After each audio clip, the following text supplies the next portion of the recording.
देखो, पिछला क्लास में एक क्वेश्चन पूछे थे तुम लोग से कि जब सर्किट में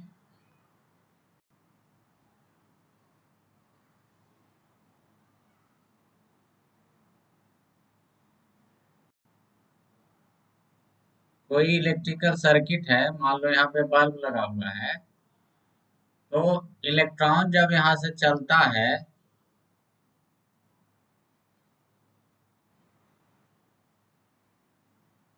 इलेक्ट्रॉन जब यहाँ से चलता है, तो पिछला क्लास में बताए थे उसका स्पीड बहुत कम है। ठीक है, इलेक्ट्रॉन का स्पीड है 1 मिलीमीटर पर सेकेंड। 1 मिलीमीटर पर सेकेंड।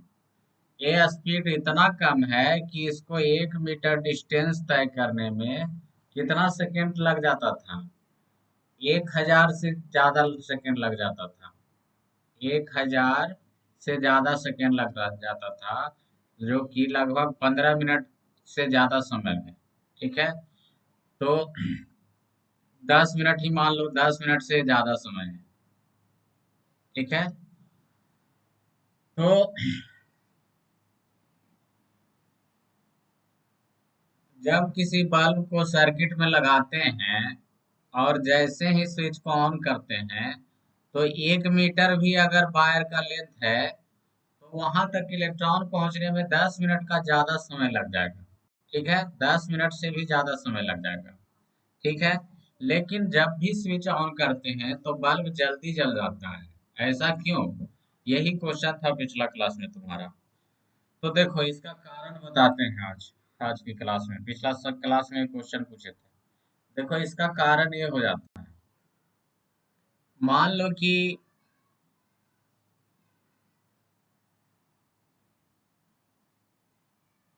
बल्ब ऐसे कनेक्ट हुआ,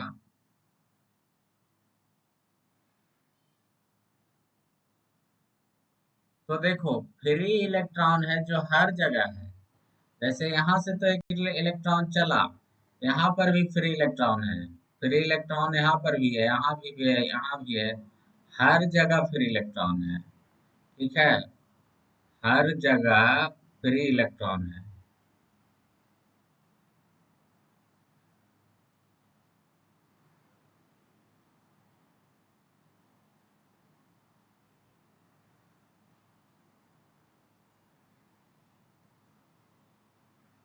ठीक है, तो जैसे, मतलब फ्री इलेक्ट्रॉन ऐसा नहीं है कि बैटरी के पास ही था, फ्री इलेक्ट्रॉन अवेलेबल वायर में भी है।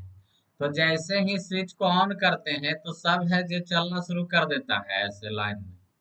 ठीक है, तो बल्ब जो जला हमारा चार्ज के ट्रांसफर के चला, ले चार्ज के ट्रांसफर के कारण जला, लेकिन वो इलेक्ट्रॉन के कारण नहीं जला जो यहाँ से अभी तक चला हुआ था। ठीक है, जैसे ही स्विच ऑन किए तो बैटरी के पास जो इलेक्ट्रॉन चला उसके कारण नहीं जला, यहाँ पर जो इलेक्ट्रॉन था उसके कारण चला। ये इलेक्ट्रॉन जो है जस्ट यहाँ से ऐसे पार करेगा। ठीक है, तो चार्ज के मोशन के कारण जो करंट फ्लो होता है, चार्ज के मोशन के कारण जो करंट फ्लो हो रहा है उसके कारण जल रहा है। तो ये इलेक्ट्रॉन के कारण नहीं जला जो यहाँ से अभी चला था, वो इसके कारण चला। ठीक है, होता क्या है कि जो बैटरी का एनर्जी है, बैटरी का एनर्जी यहाँ तक पहुंचना चाहिए। ठीक है, बैटरी का एनर्जी यहाँ बल्ब तक पहुंचना चाहिए। तो एनर्जी क्या होता है, ये वाला इलेक्ट्रॉन इसको ट्रांसफर किया, ये वाला इसको ट्रांसफर किया, ये वाला इसको ट्रांसफर किया, ऐसे ट्रांसफर करता गया। तो एनर्जी फाइनली यहाँ तक ट्रांसफर हो गया। ठीक है, तो यहाँ से हम कह सकते हैं इलेक्ट्रॉन का जो स्पीड होगा कंडक्टर के में, इलेक्ट्रॉन का स्पीड जो होगा वो करंट का स्पीड नहीं होगा। करंट का स्पीड बहुत ज्यादा होता है इलेक्ट्रॉन के स्पीड से, कई गुना ज्यादा, बहुत ज्यादा होता है। ठीक है ना? तो कोई पूछे तुमसे कि करंट जो फ्लो होता है वो किसके कारण होता है? इलेक्ट्रॉन के कारण ही होता है ना। ठीक है, उसके बाद बोलेगा कि इलेक्ट्रॉन का स्पीड और करंट का स्पीड तो सेम होना चाहिए। तो ऐसा नहीं है, इलेक्ट्रॉन का स्पीड जो है कंडक्टर के अंदर करंट के स्पीड से बहुत कम होता है। ठीक है, तो ये था कहानी कुछ। अब आगे बढ़ते हैं।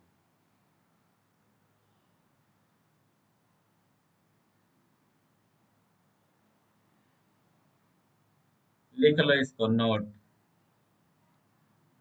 Speed of electron, speed of electron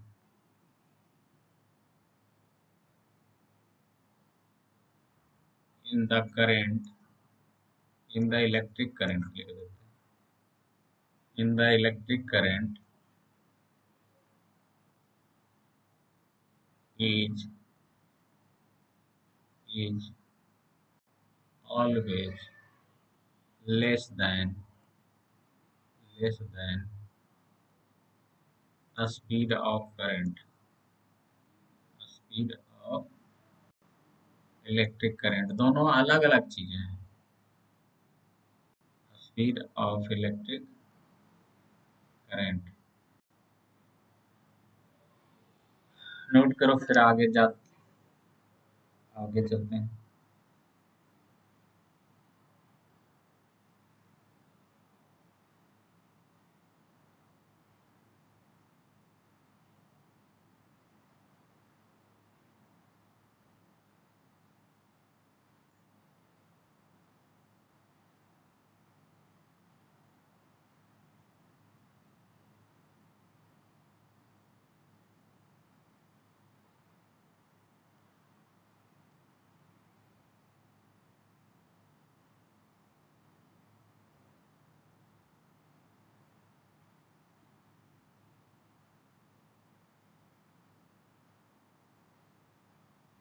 हो गया, अब आगे चलते हैं।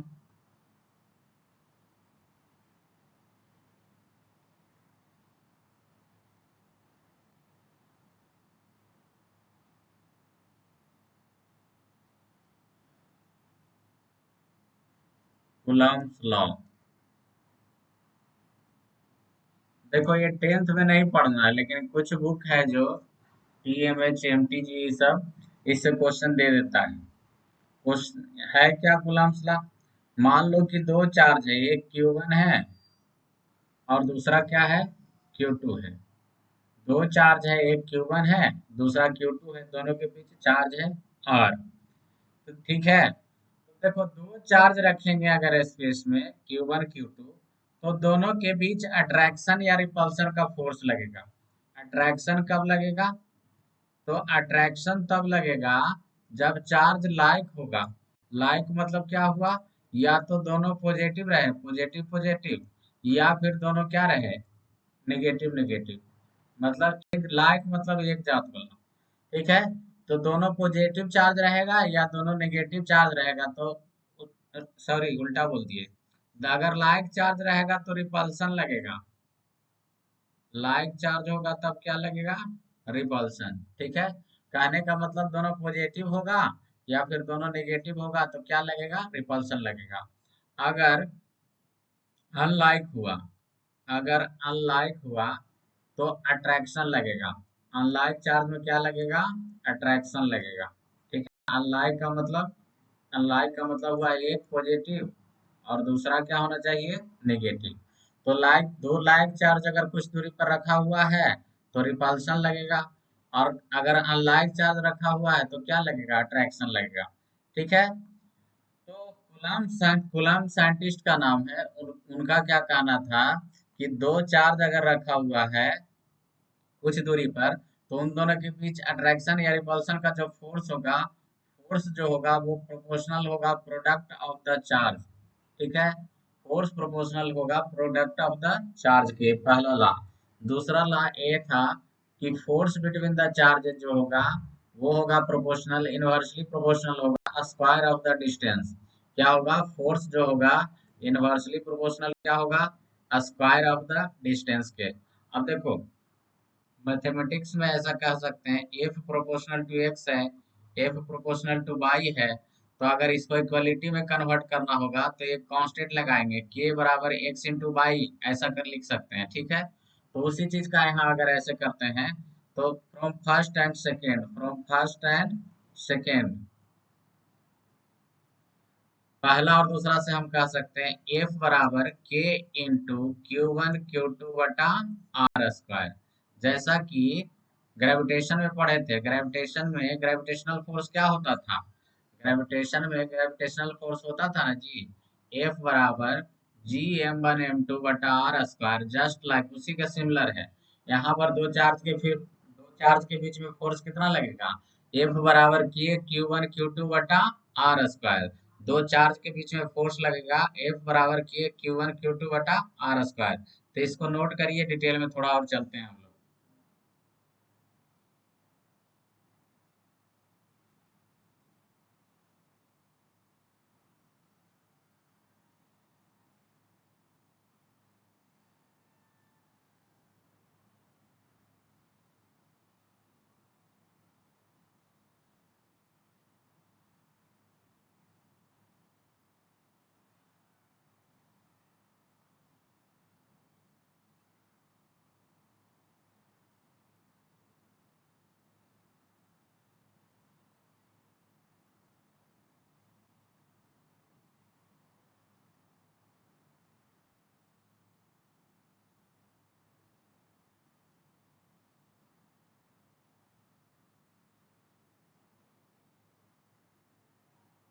हो गया जी।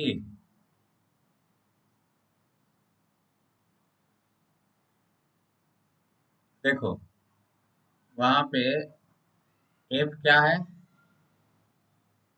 Force between the given charges, force between the given charges, ठीक है। ये कहलाता है कूलम्ब्स कांस्टेंट।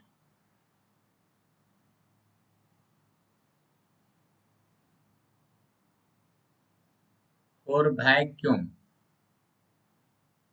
वैक्यूम के लिए के का वैल्यू होता है 9 × 10⁻⁹ न्यूटन मीटर स्क्वायर पर कूलम्ब स्क्वायर, ठीक है। Q1 Q2 क्या हो गया, चार्जेज हो गया। R क्या है, distance between the charges.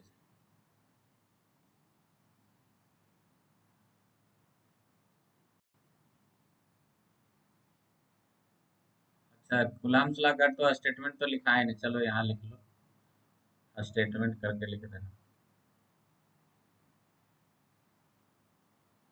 Force between the force between the two charges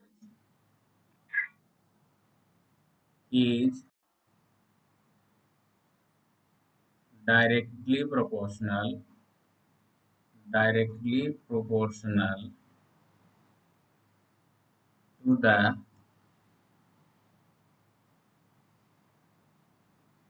product of charges and microphone mute कीजिए जी, इनका चालू है। Inversely proportional to the square of the distance, square of the distance between the charges।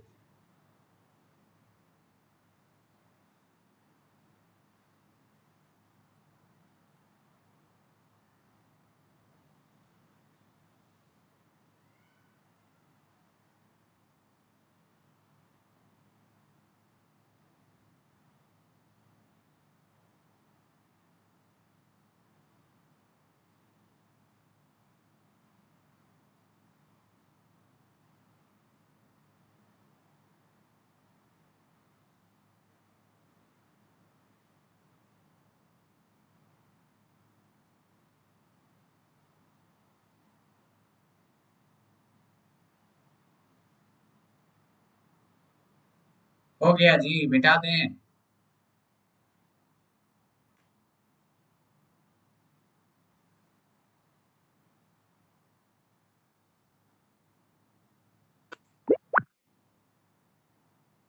चलो,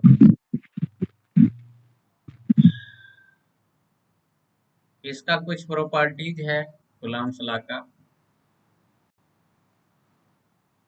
पहला property, it is a central force, इसको जो बोलेंगे वो सेंट्रल फोर्स कहते हैं। क्यों कहते हैं सेंट्रल फोर्स? दो चार्ज है, ठीक है, तो ये सेंटर टू सेंटर लगता है। फोर्स कैसे लगेगा? इसके सेंटर से लेके उसके सेंटर तक लगेगा, ठीक है, इसलिए इसको सेंट्रल फोर्स कहते हैं। दूसरा,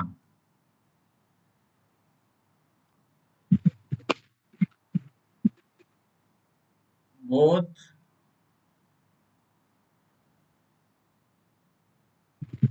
the force both the charge exert force on each other। दोनों फोर्स है जो एक दूसरे पर फोर्स लगाएगा, सॉरी दोनों चार्ज है जो एक दूसरे पर फोर्स लगाएगा। And these forces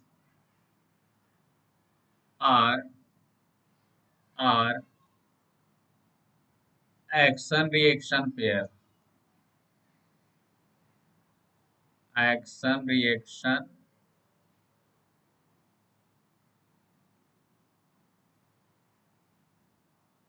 pair. ये दोनों जो फोर्स है वो एक्शन रिएक्शन पेयर होगा। कहने का मतलब क्या है? न्यूटन्स थर्ड लॉ में जो जानते थे ना, एक्शन रिएक्शन पेयर क्या होता है? मान लो कि पहला जो चार्ज है दूसरा चार्ज को, पहला जो चार्ज है ये फर्स्ट है, इसको सेकेंड, ये दूसरा चार्ज को इस तरफ 10 न्यूटन से खींचा, ठीक है, तो ये वाला चार्ज भी इसको कितना से खींचेगा? 10 न्यूटन से ही खींचेगा, ठीक है। दोनों का मैग्नीट्यूड शायद सेम रहेगा लेकिन डायरेक्शन अपोजिट रहेगा। न्यूटन्स थर्ड लॉ में एक्शन रिएक्शन पेयर में ऐसा ही होता था ना, एक्शन और रिएक्शन अपोजिट डायरेक्शन में होती थी लेकिन मैग्नीट्यूड क्या होता था? सेम होता था। तो इसमें भी वही होगा। तो यहाँ तक नोट करिए, फिर क्वेश्चन की ओर बढ़ते हैं।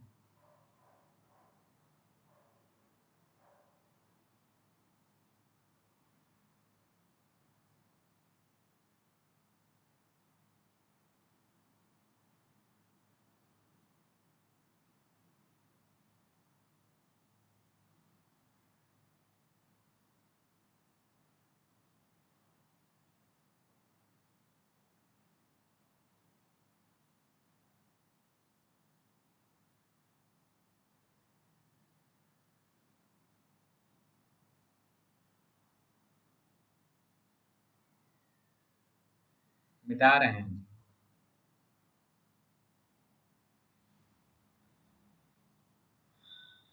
क्वेश्चन लिखो। If two charges of 10 microcoulomb and 20 microcoulomb are placed at a distance of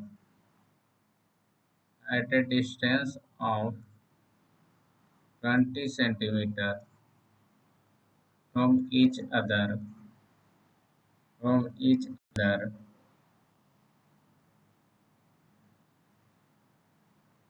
in vacuum, and the force of repulsion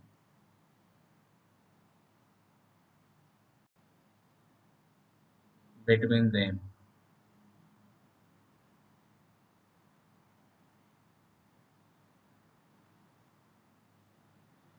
देखो Q1 यहाँ क्या है?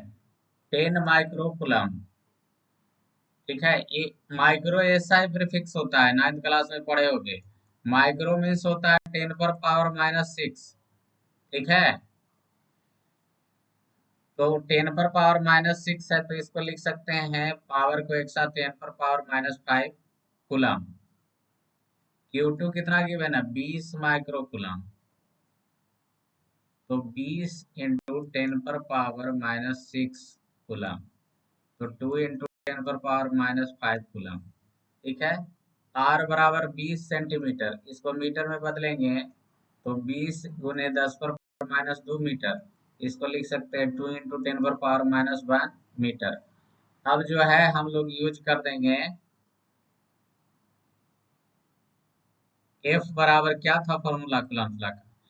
K Q1 Q2 बटा R स्क्वायर। के की वैल्यू है 9 इंटू 10 पर पावर 9। Q1 कितना है 10 पर पावर -5। Q2 कितना है 2 इंटू 10 पर पावर -5। R कितना है 2 इंटू 10 पर पावर -1 का होल स्क्वायर। इसको कैलकुलेशन कर लो, इतना न्यूटन आ जाएगा।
कितना आंसर आया बताओ।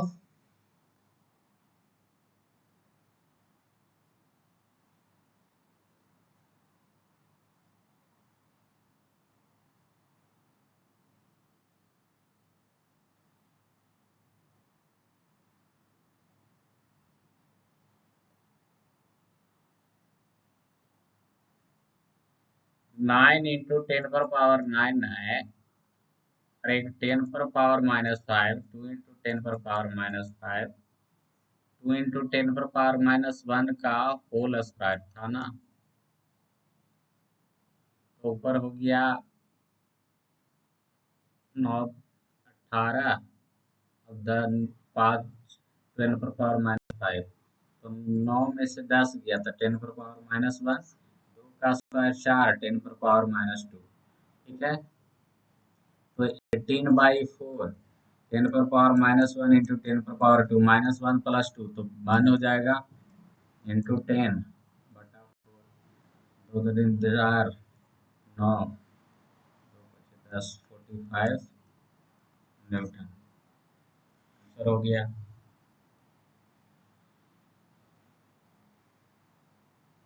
अगला सवाल देखो।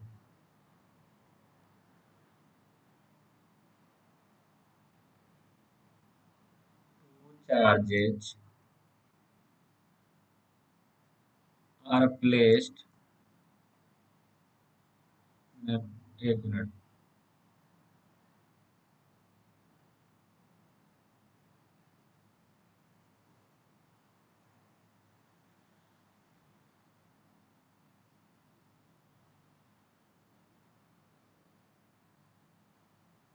2 charges of 5 microcoulomb and 10 microcoulomb are placed at at some distance from each other.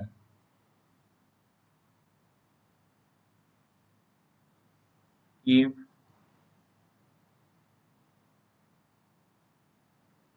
force exerted by 5 microcoulomb on 10 microcoulomb charge is 2 Newton, then force exerted by 10 microcoulomb on 5 microcoulomb charge will be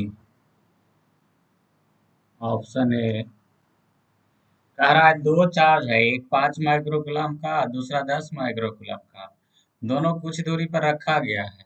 अगर 5 microcoulomb वाला charge 10 microcoulomb के charge पर 2 Newton का force लगाता है, तो 10 microcoulomb का charge 5 microcoulomb के चार्ज पे कितना फोर्स लगाएगा? 4 Newton. 1 Newton, 2 Newton, D none of the.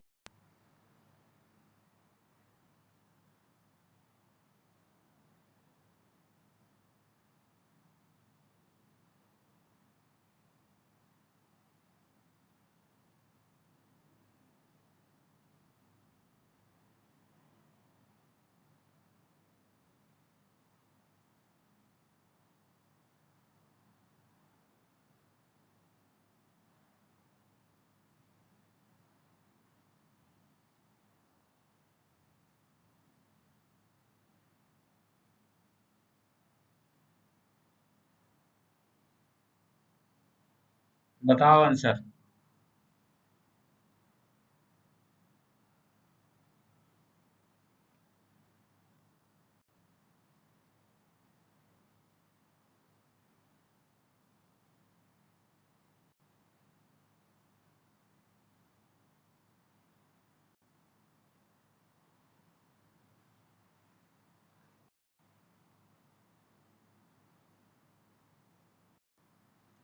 देखो अभी नोट में क्या लिखा है रे, दोनों फोर्स एक्शन रिएक्शन पेयर होता है।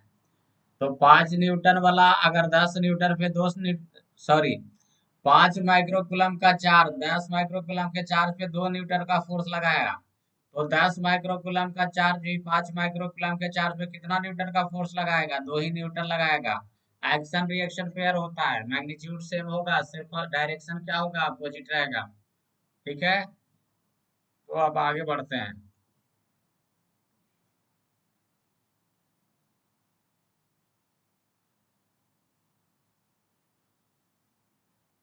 देखो इसके बाद हेडिंग डालो इलेक्ट्रिक फील्ड। Electric field.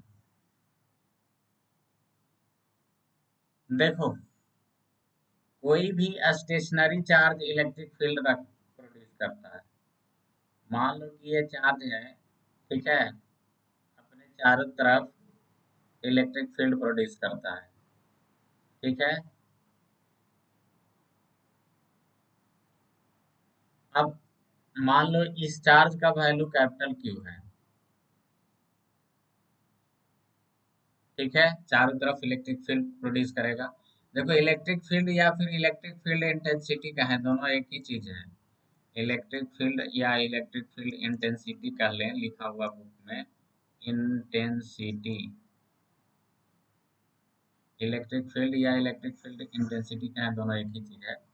तो कोई भी stationery charge electric field produce करता है। मान लो ये चार्ज था, इसका वैल्यू क्यू था। अब इसके चलते यहाँ पर इलेक्ट्रिक फील्ड कितना होगा वो हमको पता करना है। ठीक है, तो यहाँ पर जब इलेक्ट्रिक फील्ड हमको पता करना है तो क्या करेंगे, उसके लिए यहाँ पर एक टेस्ट चार्ज रखेंगे। क्या रखेंगे? Test charge. ठीक है, जैसा कि नाम से पता चल रहा है, इस टेस्ट चार्ज का काम क्या है, यहाँ पे इलेक्ट्रिक फील्ड पता करने के लिए है। क्या पता करने के लिए यहाँ पे रखा गया है? इलेक्ट्रिक फील्ड पता करने के लिए रखा गया है। ठीक है, अब देखो एक चार्ज यहाँ पे है कैपिटल क्यू, एक चार्ज यहाँ पे रख दिया स्मॉल क्यू, तो दोनों के बीच फोर्स तो लगेगा, अभी देखे थे कूलम्ब्स लॉ में। ठीक है, तो इस इस कैपिटल क्यू चार्ज के चलते, ठीक है, ये कैपिटल क्यू चार्ज के चलते यहाँ इस पॉइंट पर इलेक्ट्रिक फील्ड निकालना है। तो वहां पर जिस पॉइंट पे इलेक्ट्रिक फील्ड निकालना है वहां पे एक टेस्ट चार्ज रखेंगे। अब उस टेस्ट चार्ज पे देखेंगे फोर्स कितना लग रहा है। मान लो कि ये इस टेस्ट चार्ज पे फोर्स लगा कैपिटल एफ। ठीक है, इस टेस्ट चार्ज पे जिस पॉइंट पे इलेक्ट्रिक फील्ड पता करना था वहां पे टेस्ट चार्ज रखे, टेस्ट चार्ज पे फोर्स कितना लगा? Capital F. तो इलेक्ट्रिक फील्ड बराबर हो जाएगा, इलेक्ट्रिक फील्ड बराबर हो जाएगा फोर्स एक्सपीरियंस्ड बटा टेस्ट चार्ज। ठीक है, ई बराबर एफ बटा क्यू। ठीक है, इतना याद रखिए, इलेक्ट्रिक फील्ड बराबर फोर्स बटा चार्ज। ठीक है, ई है इलेक्ट्रिक फील्ड,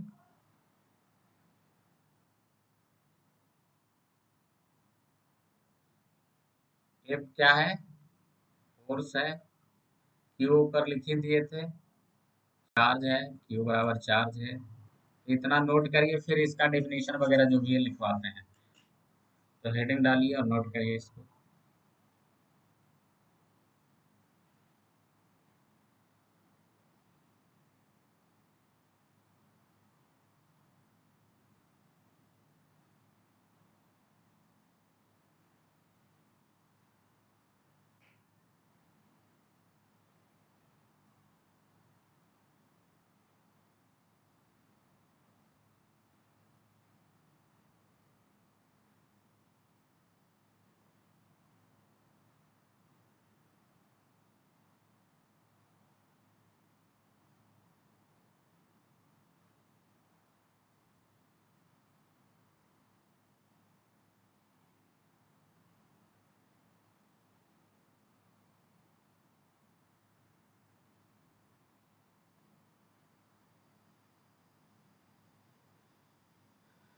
चलो आगे लिखते हैं। देखो E बराबर है एफ बटा क्यू। ई बराबर क्या है, एफ बटा क्यू। इसी से डिफिनीशन इसका निकालेंगे। जब भी रेशियो में कोई फार्मूला है तो उससे देखो डिफिनीशन कैसे निकाला जाता है। इफ क्यू बराबर वन, अगर चार्ज कितना लिए, एक, ठीक है, एक कूलम भी कर देते हैं। अगर चार्ज ले लेते हैं एक, तो इलेक्ट्रिक फील्ड बराबर क्या हो जाता है, एफ, ठीक है। तो यही डिफिनीशन हो जाएगा। Force experienced, force experienced by, force experienced by unit positive test charge. Unit positive test charge के द्वारा जितना फोर्स एक्सपीरियंस होगा, force experienced by unit positive test charge is called electric field. Force experienced by unit positive test charge is called electric field. मतलब unit positive test charge जितना force experience करेगा किसी point पर, उसी को क्या कहेंगे, इलेक्ट्रिक फील्ड। तो लिखेंगे force experienced, force experienced by a unit positive test charge, unit positive test charge at a at a given point, at a given point is called, is called electric field, electric field at the given point।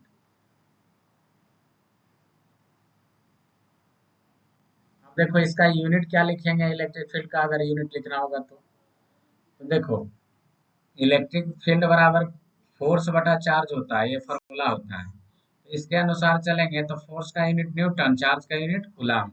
तो S I unit of electric field क्या हो जाएगा, S I unit of electric field, field is, is Newton पर coulomb. Electric field का SI unit क्या होता है, Newton पर कूलम होता है। तो ये हो गया तुम्हारा इलेक्ट्रिक फील्ड।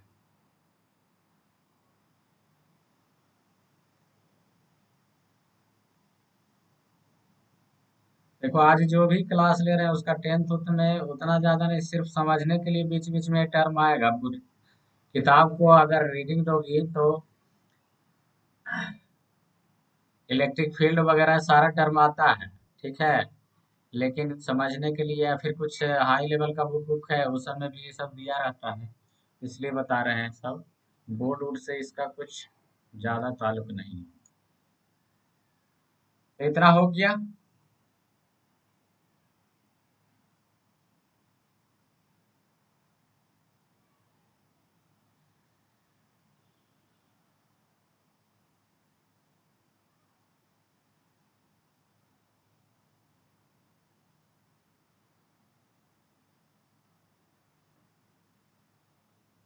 हो गया ना रे। तो आगे चलते हैं। अब है इलेक्ट्रिक फील्ड लाइंस।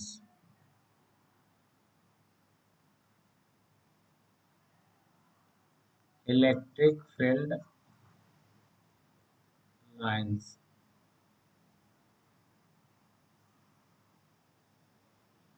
देखो इलेक्ट्रिक फील्ड और इलेक्ट्रिक फील्ड लाइंस दोनों अलग अलग चीजें हैं, ठीक है। इलेक्ट्रिक फील्ड लाइंस पे टैजेंट अगर डालते हैं, ठीक है, electric field lines imaginary line होता है। मान लो कि ये इलेक्ट्रिक फील्ड लाइंस होता है, मान लो ये इलेक्ट्रिक फील्ड लाइन है, ये क्या है, electric field line. Electric field और इलेक्ट्रिक फील्ड लाइन दोनों अलग अलग चीजें हैं। मान लो कोई इलेक्ट्रिक फील्ड लाइन है, इस पे टैजेंट डालते हैं, क्या डालते हैं, टैजेंट। तो इलेक्ट्रिक फील्ड का डायरेक्शन बतलाता है। मान लो इस पॉइंट पर हमको इलेक्ट्रिक फील्ड का डायरेक्शन पता करना है, तो यहाँ पे टैजेंट डालेंगे तो टैजेंट इस तरफ चला जाएगा। मान लो यहाँ पे इलेक्ट्रिक फील्ड का डायरेक्शन पता करना है, तो यहाँ पे टैजेंट डालेंगे तो इलेक्ट्रिक फील्ड का डायरेक्शन इस तरफ हो जाएगा, ठीक है। यहाँ पे अगर इलेक्ट्रिक फील्ड का डायरेक्शन पता करना है, यहाँ पे इलेक्ट्रिक फील्ड का डायरेक्शन पता करना है, तो यहाँ पे टैजेंट डालेंगे तो इधर हो जाएगा, ठीक है। तो इलेक्ट्रिक फील्ड लाइंस पे अगर टैजेंट डालते हैं तो किसका डायरेक्शन बताता है, इलेक्ट्रिक फील्ड का। लिखेंगे it is a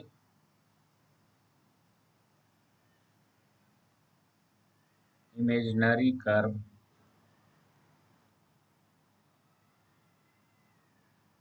tangent on which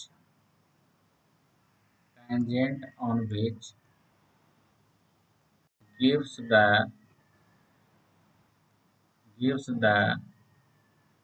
direction of electric field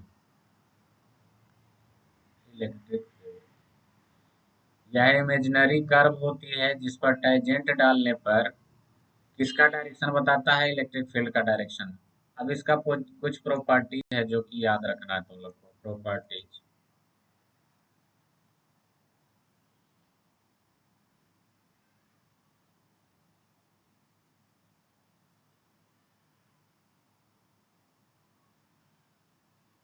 इतना नोट करो, फिर नेक्स्ट स्लाइड में बताएंगे।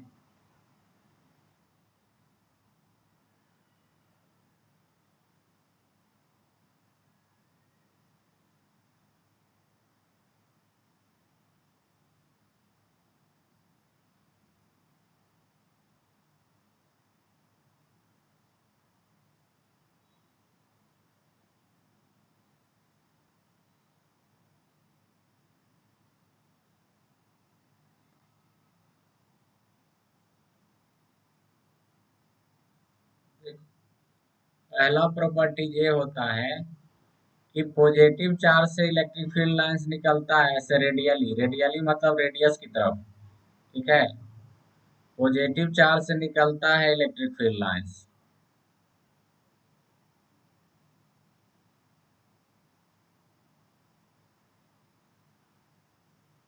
और नेगेटिव चार्ज में अंदर आता है। मान लो ये नेगेटिव चार्ज है तो इलेक्ट्रिक फील्ड लाइंस ऐसे अंदर आएगा।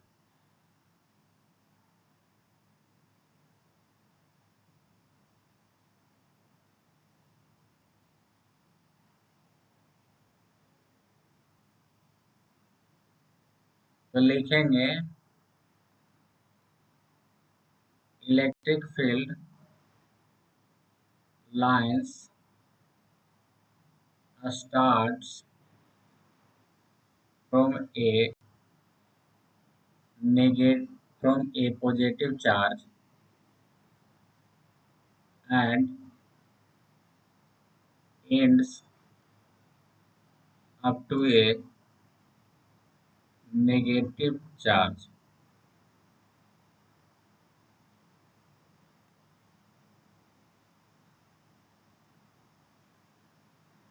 दूसरा, कुछ इसका शेप से भी पता चलता है। जैसे मान लो कि इलेक्ट्रिक फील्ड लाइंस पैरेलल है और इक्वल डिस्टेंस पर है, दोनों सारा इलेक्ट्रिक फील्ड लाइंस पैरेलल है और इक्वल डिस्टेंस है, तो ये है यूनिफॉर्म इलेक्ट्रिक फील्ड। ये क्या है, यूनिफॉर्म इलेक्ट्रिक फील्ड। मान लो कि इलेक्ट्रिक फील्ड लाइंस ऐसे हैं, इस तरीके से, तो ये नॉन यूनिफॉर्म है। लेकिन मान लो कि यहाँ पर इलेक्ट्रिक फील्ड है E1, इस पॉइंट पे क्या है E1, और इस पॉइंट पे इलेक्ट्रिक फील्ड क्या है E2।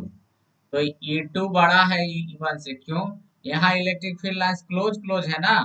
तो जहां जहां इलेक्ट्रिक फील्ड लाइंस क्लोज रहेगा, बहुत ज्यादा नजदीक रहेगा जहां पे इलेक्ट्रिक फील्ड लाइंस, वहां पे इलेक्ट्रिक फील्ड का वैल्यू ज्यादा होगा। जितना ज्यादा क्लोजनेस रहेगा उतना ज्यादा उसका मैग्नीट्यूड ज्यादा होगा। यहाँ पे ज्यादा क्लोज क्लोज है लाइंस, तो वहाँ इलेक्ट्रिक फील्ड का वैल्यू ज्यादा होगा, यहाँ क्या होगा, कम होगा। ठीक है, तो इसको नोट करो।